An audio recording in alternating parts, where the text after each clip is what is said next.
Hey, what's going on, guys? Welcome to the last Cloudia video. Today we're going to be looking at an actual, even though it's a Descent of Heroes festival banner, it's more of like a normal, if you want to think of it, is there's an SSR instead of a UR, finally, for once. It's been a while since that's happened. So let's look at the characters. So she has a lot of effects, but what it really all boils down to is she wants this extenuate buff activated. So you really want to have that because you get a lot of bonuses and effects if those are activated. So, yeah. So she gives status effects, which in this game, unlike if you're a Brave Exodus watcher, in this game status effects are applicable to most enemies and some bosses and stuff. Unlike, where you can't just use them ever again on a lot of enemies and stuff, but you can use them in this game to be mostly effective. So. She has more damage cap if you have someone with status effects, and then she has the unique ability where she can be light or dark, with one of her skills in her skill tree, and yeah, so she gets some damage caps. So you can either light or dark, that's fine, and then you get to cut in a status element resistance to all enemies. So that's really good actually. So yeah, she's quite good in that regard.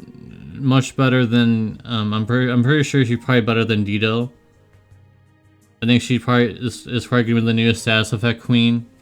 So keep that in mind if you like those kind of effects and like that kind of gameplay. Then this character might be for you. So she actually does have an anima. All enemies reduction of light and dark by 20. So that's actually pretty big. That's actually a pretty big increase.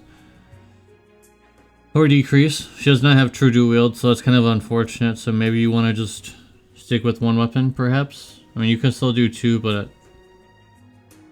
yeah, she only has dual wield. That's it, I see. She does have Axe Giga Boost, which is pretty good. Anyways, on to the specific character skills. When given a new status effect to enemy, recover a little SCT, it's fine. Chance to nullify critical hits taken, and then the last part probably won't be useful because skill and special attacks have a chance to insta-kill, which won't really happen, especially in arena. That's the limit where you would actually care, but in guild battles. Skill attacks to enemies with that debuff have a chance to give illness, so you have a chance to do on top of what you're already doing. Get a little bit of HP back if they have the debuff.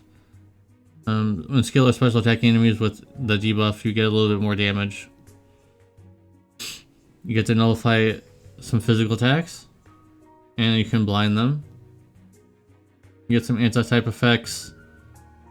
This is the one where you can change it to dark if you'd like, and you get some more damage. You get a boost attribute attack, critical attack, and anti-type damage, and you can stack that 6 times. And then when taking physical attacks from an enemy, low chance to give the enemy accentuate debuff, and then you take 30% less damage with that debuff. So you definitely want this. That's 30% damage reduction on top of whatever else you may want to put on. So that's pretty good. This has got to be like at least 10 SC. That's you're getting for free. That's pretty good. So she is literally all about status effects. She's going to be very good in PvP because, well, this is only one to one enemy, unfortunately. But any of this AOE? No, it doesn't look like there's any AoE attacks, but I think she's going to be good in PvP just because she can, lower status effects resistance to all enemies at the beginning of the fight, and then she has ways of igniting those effects onto the enemies. So, very good unit. But should you pull, keep in mind, guys, the actual anniversary, 5th anniversary, is in. They said 2 weeks, so 2.5 to 3 weeks time frame. Let's just say time frame, 2 to 3 weeks time frame is when the 5th anniversary is coming to this game. So in 2 to 3 weeks, you're not going to get a lot of gems, especially if you've already completed most of the story. You're not going to get very many gems. So I feel, despite my good score that I'm going to be giving it probably, I think you should probably pass, because unless you get it for free, because someone in my Discord got it for free. Of course they did. Of course they did. But the rest of us, we're not built that way. We're probably not going to get anything for free, especially since it's only one pull.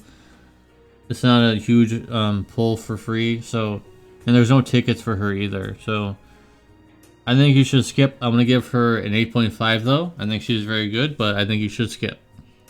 And I'm going to be skipping along with you because I only have 17k gems. Hopefully I'll have at least 20k when the anniversary strikes.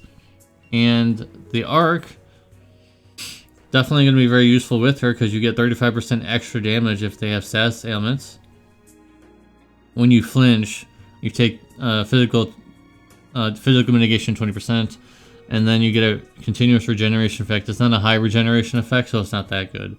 And then, not really sure, this is kind of, the last part's kind of head scratching because it's like boost recover magic power 30%. Okay, I mean, I don't see how you'd ever want that, but okay, it's fine, I guess. Okay, so none of the 7 here is really good. The magic weak point shield is only 6 SC, but like, I guess it's okay. I mean, none of this is really that good. I mean, you like, this is too costly for this. For this only 20% mind, too costly. You get fast holy wall, which is, I guess, is fine. And then the reward is just nothing crazy. It's not really that good, actually. It's just okay. So this arc is gonna get like a 5. I mean, you shouldn't be chasing this arc. You'll get it eventually in probably one of your pulls down the road because it's just an SSR. So the chances of getting it are pretty good. So overall, you should be skipping this. Yes, that's melee and everybody likes her and stuff, but you should be skipping. Like I said, I'm gonna say this again. Anniversary is soon. Those 2 to 3 weeks are gonna fly by, and you're gonna be like, I should have listened. I shouldn't have pulled for her. Despite me liking her, and you know, everybody's using her in PvP or guild battles and stuff. But I'm the smart person, I should skip. Especially for free to play, you should be skipping. Now let's look at the paid equipment out the review's over. Unfortunately, the HP does not get increased, but the strength does. 30% damage cap 3k to enemies with status ailment, so it's not a flat damage, only if you affect the status ailment, but that's fine. But the best part is the chance for regular attacks to give the debuff, which is good. So that's already a good weapon. Okay, let's look at this one. Light dagger damage 20%. Damage cap 2k. This one's just flat. Critical rate 5%. When you give an enemy a new status ailment, wow. For 5 seconds, plus the one that you already have when you, that other skill you have. So on top of that, you'll get more. So she's going to be pretty fast if you have this weapon. I think that this weapon is more important than the other one, despite it being quite good. I feel like this one is really good because of the bottom part. You'll be able to attack more often. So, yeah, you know it's not an axe.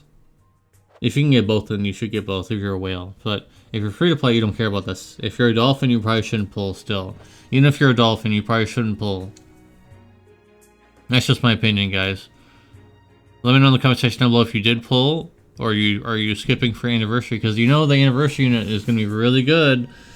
Last year it was, let's see where he is. It was this guy, and he was the first 6-star, and he was very good for the time. Light leader, so who knows what the next unit is going to be? Who knows what the anniversary unit is going to be? Because the half anniversary unit, I believe, I already forgot. I think it was this, and she is very good. I believe it was this, but maybe it wasn't. But I'm pretty sure it was. And so yeah, she's very good. And if she's very good, who knows what the 5th anniversary unit is going to be? And since it's a you know, an aesthetic, you know, 5th year. I mean, that's 5 years of this game being alive with no IEP attachments or anything. Yes, there's a lot of collabs, but it's pretty amazing that they even get those collabs. There's a lot of collabs in this game, but it's amazing that they even get them, despite, you know, this game having no, you know, nostalgia. I mean, now there could be. I mean, it's 5 years in this game. There could be nostalgia for this game in particular, but There's no Final Fantasy, there's no Kingdom Hearts, there's no nothing to like bring people in. They're just on their own. And this game has lasted 55 years. I think if this game closes down next year or whenever, I think that they can at least say, hey, we made a game with no nostalgia factor, because that's usually what brings people in, like Dokkan Battle, Final Fantasy Brave Exvius, those kind of games. They bring them in. But this game had nothing like that. It was just a game. It was an older, they styled themselves as being like an old RPG style, and it kind of worked. And the art style is definitely the best in the field. Like, look at this artwork. Like, it's amazing. The unit artworks are simply amazing. Okay, I'm gonna stop gushing. This is only supposed to be a review, but I just wanted to mention that this game is becoming 5 years old, which is amazing.